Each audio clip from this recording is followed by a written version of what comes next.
People at the back, can you hear me clearly? Okay, good. Have you ever held a question in mind for so long that it becomes part of how you think? Maybe even part of who you are as a person? Well, I've had a question in my mind for many, many years, and that is, how can you speed up learning? Now, this is an interesting question because if you speed up learning, you can spend less time at school. And if you learn really fast, you probably wouldn't have to go to school at all. Now, when I was young, school was sort of okay, but I found quite often that school got in the way of learning. So I had this question in mind: how do you learn faster? And this began when I was very, very young. When I was 11 years old, I wrote a letter to researchers in the Soviet Union asking about hypnopedia. This is sleep learning, where you get a tape recorder, you put it beside your bed, and it turns on in the middle of the night when you're sleeping, and you're supposed to be learning from this. Good idea. Unfortunately, it doesn't work. But hypnopedia did open the doors to research in other areas, and we've had incredible discoveries about learning that began with that first question.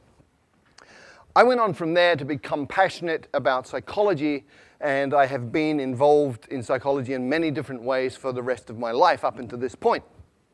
In 1981, I took myself to China, and I decided that I was going to be native level in Chinese inside 2 years.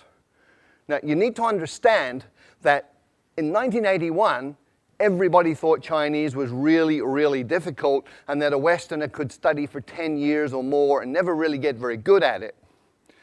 And I also went in with a different idea, which was taking all of the conclusions from psychological research up to that point and applying them to the learning process. What was really cool was that in 6 months I was fluent in Mandarin Chinese, and it took a little bit longer to get up to native. But I looked around and I saw all of these people from different countries struggling terribly with Chinese. I saw Chinese people struggling terribly to learn English and other languages. And so my question got refined down to, how can you help a normal adult learn a new language quickly, easily, and effectively? Now, this is a really, really important question in today's world. We have massive challenges with environment. We have massive challenges with social dislocation, with wars, all sorts of things going on. And if we can't communicate, we're really going to have difficulty solving these problems. So we need to be able to speak each other's languages. This is really, really important. The question is, how do you do that? Well, it's actually really easy. You look around for people who can already do it. You look for situations where it's already working, and then you identify the principles and apply them. It's called modeling, and I've been looking at language learning and modeling language learning for about 15 to 20 years now. And my conclusion, my observation from this is that any adult can learn a second language to fluency inside 6 months. Now, when I say this, most people think I'm crazy. This is not possible. So let me remind everybody of the history of human progress. It's all about expanding our limits. In 1950, everybody believed that running 1 mile in 4 minutes was impossible. And then Roger Bannister did it in 1956, and from there it's got shorter and shorter. 100 years ago, everybody believed that heavy stuff doesn't fly, except it does, and we all know this. How does heavy stuff fly? We reorganize the material using principles that we have learned from observing nature, birds in this case. And today, we've gone even further. So you can fly a car. You can buy one of these for a couple of $100,000 US. We now have cars in the world that fly. And there's a different way to fly, which we learned from squirrels. So all you need to do is copy what a flying squirrel does, build a suit called a wingsuit, and off you go. You can fly like a squirrel. Now, most people, a lot of people, I wouldn't say everybody, but a lot of people think they can't draw. However, there are some key principles, 5 principles that you can apply to learning to draw, and you can actually learn to draw in 5 days. So if you draw like this, You learn these principles for 5 days and apply them, and after 5 days you can draw something like this. Now I know this is true because that was my first drawing, and after 5 days of applying these principles, that was what I was able to do. And I looked at this and I went, wow. So that's how I look like when I'm concentrating so intensely that my brain is exploding. So anybody can learn to draw in 5 days. And in the same way, with the same logic, anybody can learn a second language in 6 months. How? There are 5 principles and 7 actions. There may be a few more, but these are absolutely core. And before I get into those, I just want to talk about 2 myths. I want to dispel 2 myths. The first is that you need talent. Let me tell you about Zoe. Zoe came from Australia, went to Holland, was trying to learn Dutch, struggling extremely a great deal, and finally, people were saying you're completely useless, you're not talented, give up, you're a waste of time, and she was very, very depressed. And then she came across these 5 principles, she moved to Brazil, and she applied them, and in 6 months she was fluent in Portuguese. So talent doesn't matter. People also think that immersion in a new country is the way to learn a language, but look around Hong Kong. Look at all the Westerners who've been here for 10 years who don't speak a word of Chinese. Look at all the Chinese living in America, Britain, Australia, Canada, who've been there 10, 20 years, and they don't speak any English. Immersion per se does not work. Why? Because a drowning man cannot learn to swim. When you don't speak a language, you're like a baby, and if you drop yourself into a context which is all adults talking about stuff over your head, you won't learn. So, what are the 5 principles that you need to pay attention to? First, there are 4 words. Attention, meaning, relevance, and memory. And these interconnect in very, very important ways, especially when you're talking about learning. Come with me on a journey through a forest. You go on a walk through a forest and you see something like this. Little marks on a tree. Maybe you pay attention, maybe you don't. You go another 50 meters and you see this. You should be paying attention. Another 50 meters, if you hadn't been paying attention, you see this. And at this point, you're paying attention. And you've just learned that this is important, it's relevant, because it means this, and anything that is related, any information related to your survival is stuff that you're going to pay attention to, and therefore you're going to remember it. If it's related to your own personal goals, then you're going to pay attention to it. It's relevant, you're going to remember it. So the first principle for learning a language is focus on language content that is relevant to you, which brings us to tools. We master tools by using tools, and we learn tools the fastest when they're relevant to us. So let me share a story. A keyboard is a tool. Typing Chinese a certain way, there are methods for this, that's a tool. I had a colleague many years ago who went to night school Tuesday night, Thursday night, 2 hours each time, practicing at home. She spent 9 months, and she did not learn to type Chinese. And one night we had a crisis. We had 48 hours to deliver a training manual in Chinese. And she got the job. And I can guarantee you, in 48 hours, she learned to type Chinese because it was relevant, it was meaningful, it was important. She was using a tool to create value. So the second principle for learning a language is to use your language as a tool to communicate right from day one, as a kid does. When I first arrived in China, didn't speak a word of Chinese. And on my second week, I got to take a train ride overnight. I spent 8 hours sitting in the dining car talking to one of the guards on the train. He took an interest in me for some reason. And we just chatted all night in Chinese, and he was drawing pictures and making movements with his hands and facial expressions, and piece by piece by piece, I understood more and more.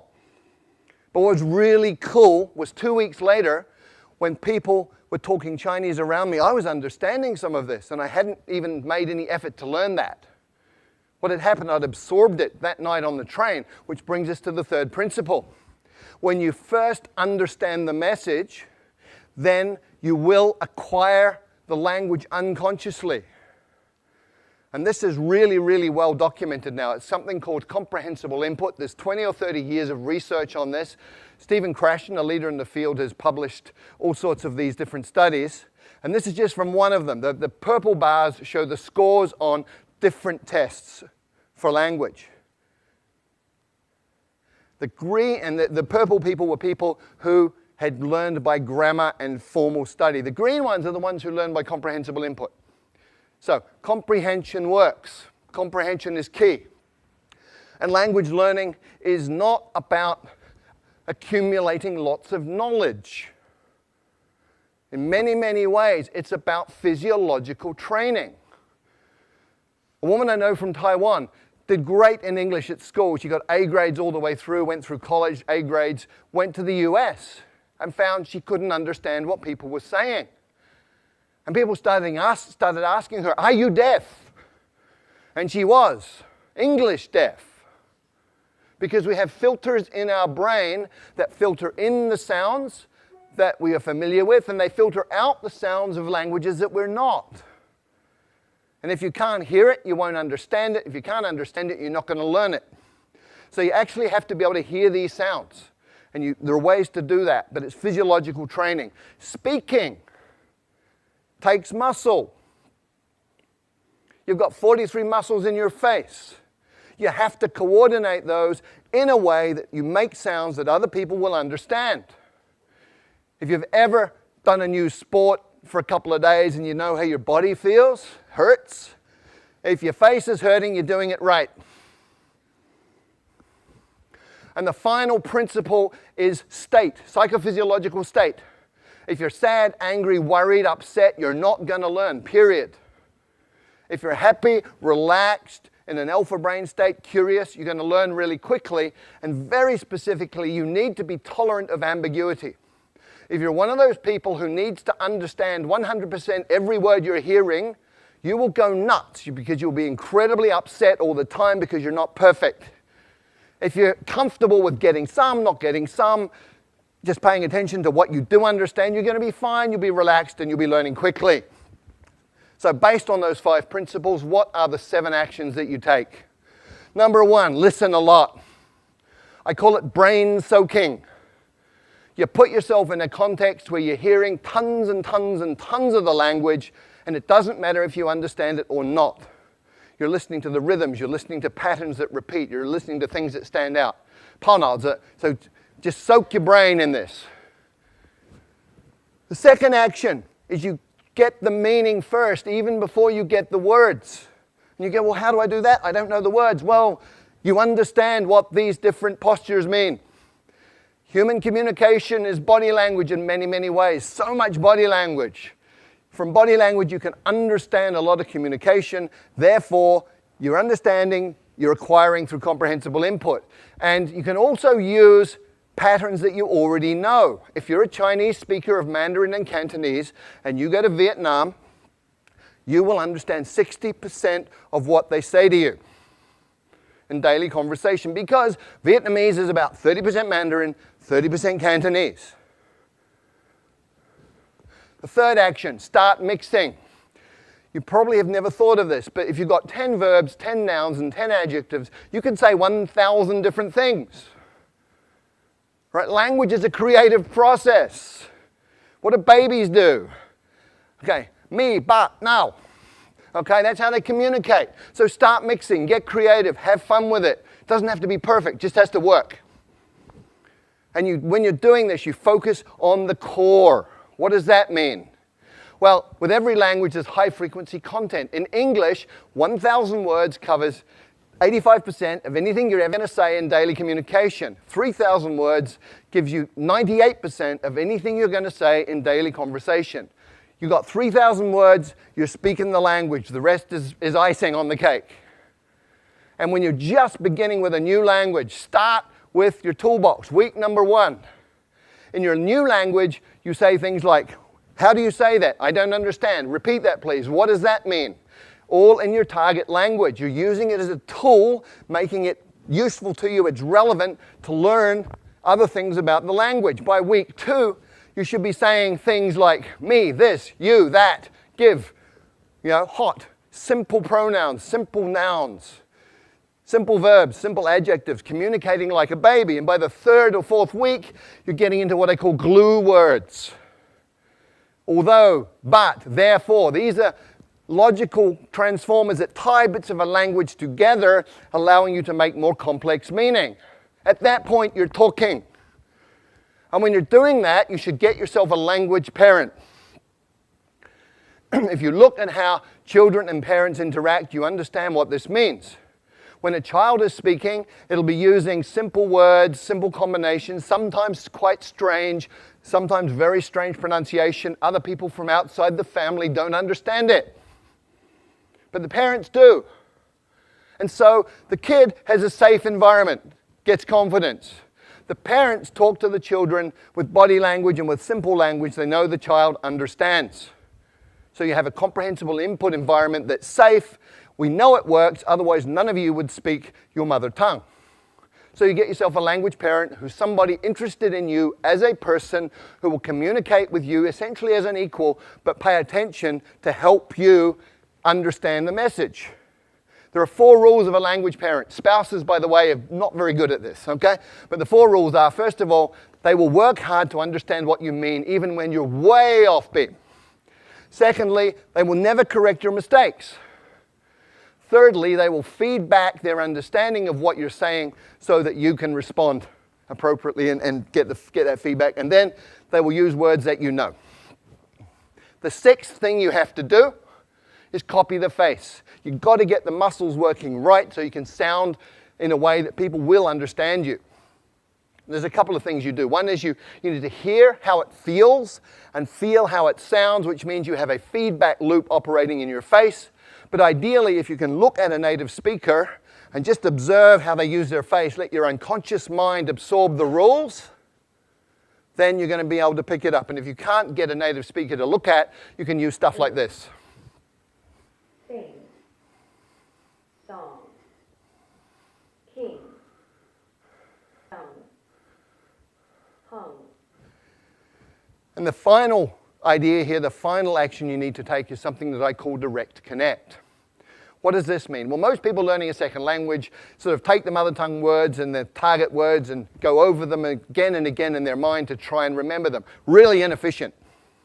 What you need to do is realize that everything you know is an image inside your mind, it's feelings. If you talk about fire, you can smell the smoke, you can hear the crackling, you can see the flames. So what you do is you go into that imagery and all of that memory and you come out with another pathway. So I call it same box, different path. You come out that pathway and you build it over time. You become more and more skilled and just connecting the new sounds to those images that you already have and to that internal representation.